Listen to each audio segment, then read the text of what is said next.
বাংলাদেশ জাতীয়তাবাদী দল বিএনপির চেয়ারপারসন, 3 বারের সফল সাবেক প্রধানমন্ত্রী ও আপোষহীন দেশনেত্রী বেগম খালেদা জিয়ার গায়েবানা জানাজা বুধবার বাদ জোহর কুষ্টিয়ার ভেড়ামারা সরকারি পাইলট হাইস্কুল মাঠে অনুষ্ঠিত হয়েছে। কুষ্টিয়া ভেড়ামারা থেকে সাইফুল ইসলামের প্রতিবেদনে দেখুন বিস্তারিত।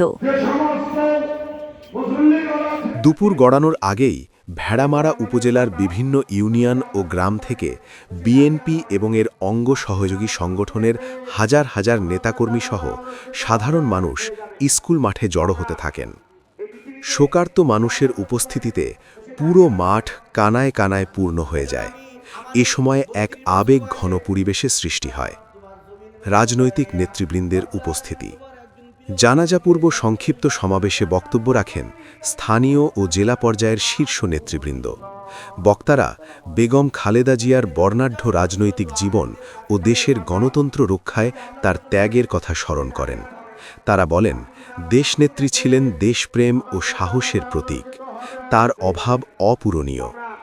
জানাজা শেষে মরহুমার রুহের মাগফিরাত কামনা করে বিশেষ দোয়া ও মোনাজাত করা হয়। আমার এই 32 বছর বয়সে তোমার জমিনের উপরে দাঁড়াইয়া রব্বুল আলামিন তোমার একজন প্রিয় বান্দীকে সামনে লইয়া আল্লাহ দোয়া করি তার জীবনে গুনাহ কাটাবো মাফ। আসসালামু আলাইকুম। খেতে যখন যা সমস্যা তো আলেমদের কাছে